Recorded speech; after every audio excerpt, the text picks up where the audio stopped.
안녕하십니까. 이번 주 책대리를 통해서 소개해드릴 책은 회계학 콘서트 수익과 비용 왜 팔아도 남는 게 없을까입니다. 이 책은 실제로 발간된 지 좀 오래됐는데요. 그래도 회계학을 처음 접하시는 분들께 꽤나 추천이 되고 있는 책입니다.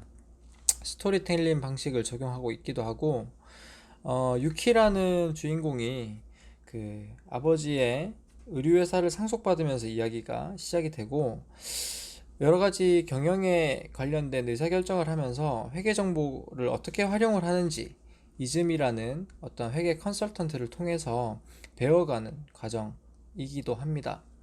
이 책에서는 회계라는 것을 맨 처음부터 조금 다르게 설명을 하고 있는데요. 이 그림을 보면 이제 어떻게 보면 그릇이기도 하고 어떻게 보면 두 사람의 얼굴, 마주본 얼굴이기도 하지 않습니까?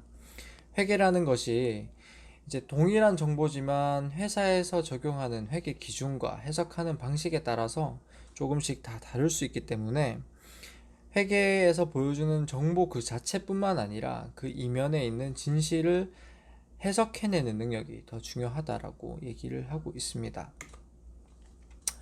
자, 실제로 이 책의 이야기가 시작이 되면서 유키는 이제 구조조정을 해야 된다라는 압박을 받는데요. 구조조정이 무엇일까요? 우리 보통 정리해고를 많이 생각하지 않습니까? 하지만 이 책에서는 현금을 창출하지 못하는 고정자산 혹은 유동자산을 처분하는 과정이라고 설명하고 있습니다. 그러면 무엇이 고정자산이고 무엇이 유동자산인지, 그게 어떻게 현금으로 이어지는지에 대한 이해가 있어야 되니까 이즘이라는 사람이 현금 제조기라는 개념을 통해서 회사의 활동을 설명을 해주게 됩니다.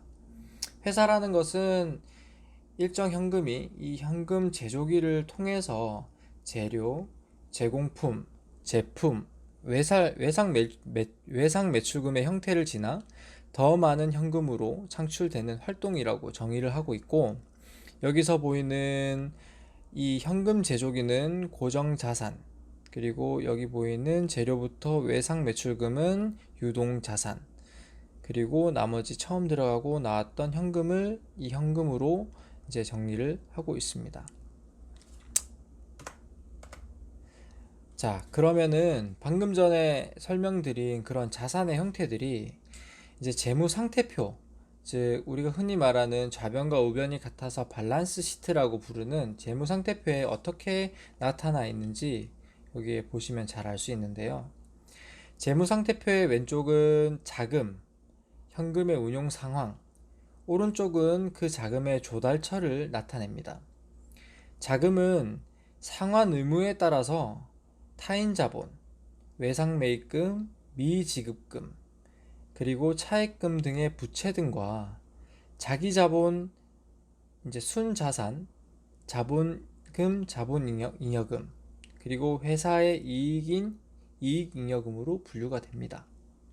자, 아까 말씀드린 건 여기 이제 유동자산과 고정자산이 있으니까 어떤 것이 현금으로 창출이 되는지 아닌지를 이제 재무 상태표를 통해서 그 이면을 들여다 볼 수 있어야 된다라는 얘기겠죠.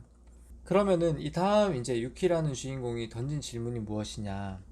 회사에서 실제로 이익이 나고 있는데 왜 구조조정을 해야 됩니까? 라는 얘기를 했을 때 이 이즘이라는 사람은 이익이라는 것은 실제 현금과는 다른 개념이다. 여기서 표에서 보여지는 것처럼 현금은 이 좌변의 유동자산의 형태고 이익이라는 것은 이 자금 조달처의 형태인데 이 두 개의 형태는 실제로 종류와 형태가 다르다. 이익이라는 것은 매출에서 비용을 뺀 것이다. 그래서 이익은 차액 개념이고 실제로 손익계산서에서 이익을 계산하는 방식은 여기 보이는 표와 같다. 그래서 매출에서 매출 원가를 빼면 매출 총이익이 되는 것이고 매출 총이익에서 판관비를 빼면 영업이익, 여기서 영업 외 수익을 더하고 영업 외 비익을 빼면 이제 경상이익이 되는 것인데 실제로 경상이익이 영업이익은 많이 나는데 경상이익이 적다. 그러면 이 회사의 재무구조가 나쁜 상태일 확률이 높다라고도 설명을 해주고 있습니다. 그래서 경상이익에서 특별이익을 빼고 특별이익을 더하고 그리고 특별손익을 빼면 법인세 비용 차감전 순이익이 되고, 여기서 법인세 비용을 빼면 이제 당기 순이익이 된다. 이렇게 단계별로 이익의 차액 개념을 또 설명을 해주고 있습니다.